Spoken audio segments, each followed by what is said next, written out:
O'Banion, a prison officer being accused of sleeping with an inmate. Knew it! I was like soaking through my clothes. After being accused of sleeping with an inmate. You felt me, I was like soaking through my clothes. On the shift, she was talking like that?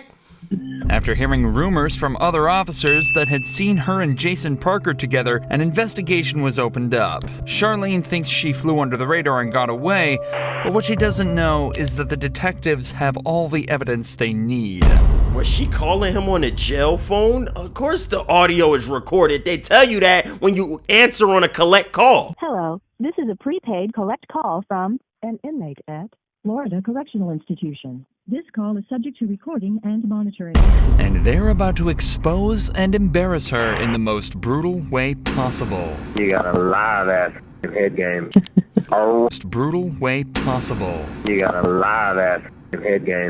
You got a lot of that head game? Who talks like that? Who talk? That's why he in jail now. He a freak. Oh my God. Right from the start, Charlene plays innocent and pretends she doesn't know anything You about got the a lot of that. We're notified of a possible improper relationship between you and Jacob Parker. So we're here for that. I just kind of wanted to talk to you about it and get your side of that story. I don't know anything about it. Oh my goodness. Have you talked to him on any jail phone calls or anything like that? No. Not at all? Charlene is sure that this will work, but the detectives have much more evidence than they're letting on. If they bring you in and ask you questions, they already know the answers to them. They just want to see how far you gonna lie about it. And where would you think that this allegation would come from if there's nothing to it? Well, I had a feeling this was coming. So there was an inmate named Coker, Justin Coker. Okay. He got out of here for, I don't know what period of time. And he tried to contact me on Facebook. He sent me a message and I blocked him on Facebook. And I guess one time Parker was going back to Pequot to use the bathroom and he was talking like at the window with me. Mm-hmm. And I guess Coker like didn't like that, which I had no contact with him or anything. And Parker had told me that he had gone up to him and was like, don't talk to her or something crazy like that. So I'm just what? Trying to be rude here. I'm just. Yeah. Why would you expect this conversation to come up from that? Like now, if that happened a few months ago. Charlene claims that the only time she's had contact with Jason was a single time outside the jail bathroom, and it was a jealous inmate that started the rumor. But the detective is about to share some evidence that instantly proves that Charlene is hiding something. I don't know exactly how it started, like who it started from. But I was told that it was brought to somebody's attention, and then we looked at jail calls. Yeah. And there's jail calls between you and Parker. Yeah. And all that stuff's recorded. So I don't think you're being completely truthful. Well, goofy ass. You're not. And I'm not trying to be rude when I say that. Yeah, no. I'm just kind of trying to lay it out on the table for you. Mm-hmm. So can you kind of tell me what's going on? I wish they had it on video. I guess a few years ago, we talked, and then I ended up here, and then he years ago. How long has this been going on? Ended up here. I didn't know he was here. I didn't it wasn't anything like that. Apparently, Charlene and Jason knew each other before prison and messed around before. What'd she do? She knew him before he got arrested. It just made it easier for him to be locked down with her. They both ended up here. This led to them joking around with each other here, but nothing else. No, I don't want them on video doing nothing inappropriate. I just want video evidence that them two are interacting. That's what I meant. Or at least, that's what she claims. In reality, the cops have recorded phone calls from inside the prison that tell a completely different story. God damn. So what about some of these phone conversations? No, not here or the phone. I just mean conversations y'all are having on the phone. Yeah. No. Since he's been in here. Like sexual? No, any at all. I'm not saying having phone sex, talking about sexual acts. From what I'm listening to on the calls, I take it as that you've given him oral sex. I gather from these calls. No, that was like in the world, but we never dated. We just. Okay. What kind of conversations? So you just out here licking meat? We never dated. I just like to do that from time to time. What are you talking about? We never dated. That was out in the world. You be just doing that. She not making it even better for herself. She lying. Have you had with him since you started working here and he's been in the jail? Just talking about what would happen after he got out. And then the jail call recordings, have you been talking to him like while you're at home? Like he calls you from the jail while you're at home, or? You gave him your Just number? 15 minutes into this interrogation, Charlene's original story is seeming less and less like the truth. She's been caught in multiple lies, admitted to having sexual relations with Jason in the past, and calling him regularly from her own home. This is highly irregular behavior for a prison officer, and it doesn't take a genius to realize something deeper may be going on. But the detective has some more questions pertaining to some more physical evidence. I haven't listened to this, but apparently there may be some talk in the calls about like photographs. Have you given him any photographs? I gave him a photograph of his mom, which she had asked for, and of his dog, Jax. Okay. Have you given him any photographs of you? No, because... So one of the things we're going to be doing is like looking at cameras and stuff too. Has there been any times where... No, she was on camera.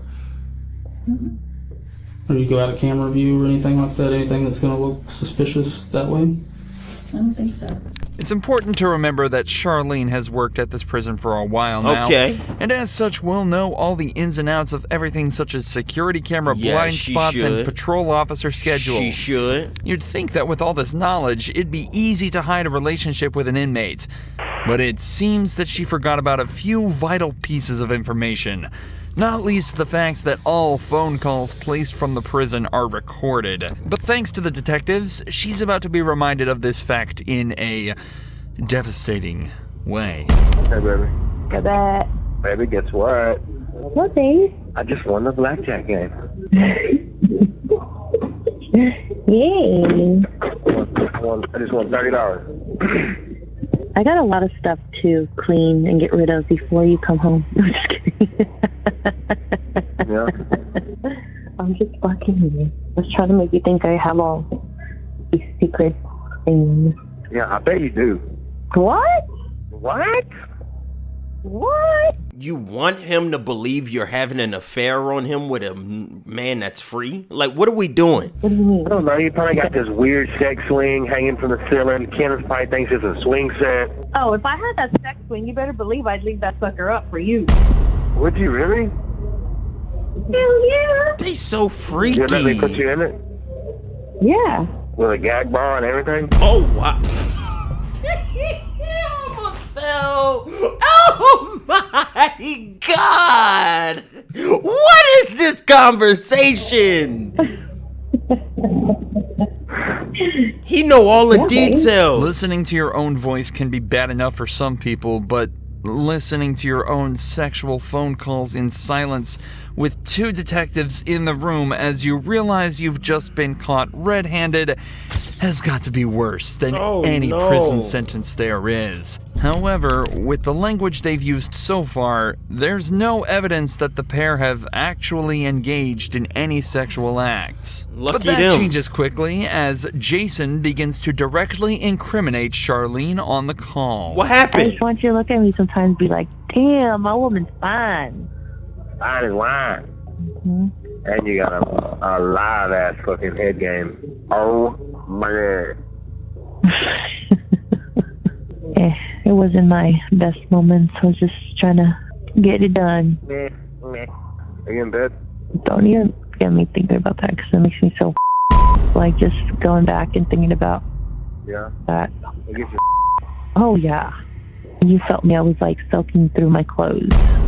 Get very easy. I always want to have sex. Good. Like that's not even. Not good. I mean, I feel like I just like look at someone. I'm like, oh my God, what the No, like of course, like I only get for you.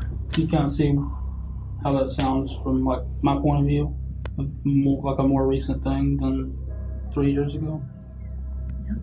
No? The audacity she has to say no after hearing that phone call is truly remarkable. But to her credit, she's not going down easily. She is a freaky young lady. She not folding under pressure. She's standing 10 on her little freaky ass. The detectives try asking her if she thinks Jason would cover for her, and she still doesn't break, sticking to her story that everything that happened outside of prison.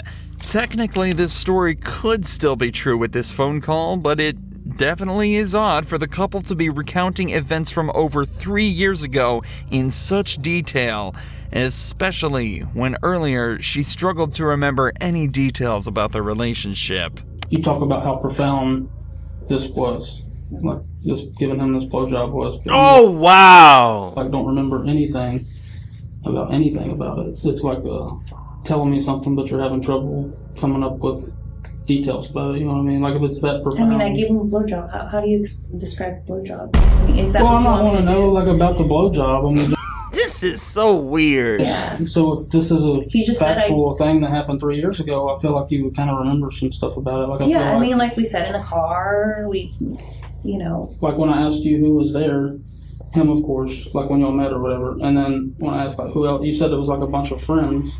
Yeah. But like you can remember one I mean, I chick's was with name my after friend you Chris. think about it for 30 seconds. So Yeah, I mean, that's I was- not making sense to me. You seem to have blanks in your memory when we get to certain details, but you remember being groped in the blowjob from 3 years ago. I find that hard to believe. Okay?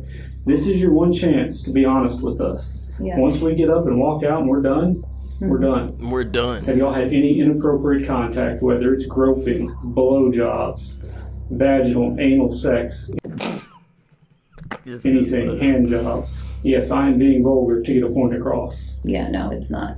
None of that. Just as the detectives say, things really aren't adding up. Yet she's still sticking to her story.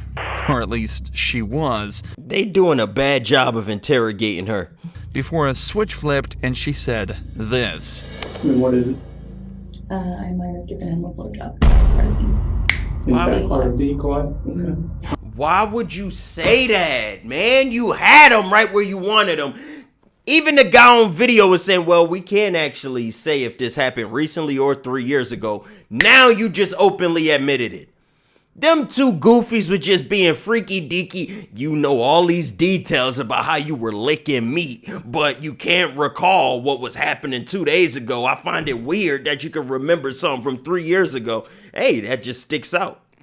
And now she gonna admit that she was licking it. I might have given him a blowjob. Look at her. In that part of the quiet? Okay.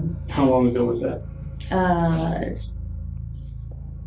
don't know, a few months ago. The secret's out, and Charlene has confessed. But this matter is more complex than it may seem. In cases of officer-inmate relations, the main question that arises is the issue of consent. Given that Jason and Charlene knew each other prior to being in prison, it's not wrong to assume that consent went both ways in this interaction. Yeah. However, in these cases, that's actually completely irrelevant. According to a 2005 report, federal law criminalizes all sexual relations and contact between prison staff and inmates, and that all sexual relations between staff and inmates are considered abuse, even if the act would have been considered consensual if it occurred outside of a prison. This is because of the huge amount of inmate abuse that was observed in prisons. In 1996, it was estimated that between 12 and 14% of all prison inmates had been sexually assaulted, and the officers were rarely punished. So to prevent this, a zero-tolerance policy was introduced to try and prevent abuse towards inmates. A policy, it seems, that Charlene completely ignored. I'm gonna ask, but I feel like I know the answer. I'm losing my job. Your freaky ass should have thought about the job while you was licking him on clock. You wasn't worried about punching the clock. You was worried about sucking the... I ain't even gonna say the punchline because she was doing it. What are you doing worrying about your job now? So that's not really... You going to jail. Internal Affairs is aware. Investigation is separate from ours because it's two totally different things. So Yeah. What kind of charges? Abuse. so it's illegal to have sexual contact with an inmate as an employee. Would I go to jail? You already here. Now you're just gonna be wearing a different outfit with a different place to sleep. As it turns out, Charlene would lose her job, and the only time she'd ever be allowed back in jail would be for the 100 days that she'd be made to serve after being found guilty of sexual activity with a person in custody. Got her ass. She want to be getting all freaky deaky. That's what you get.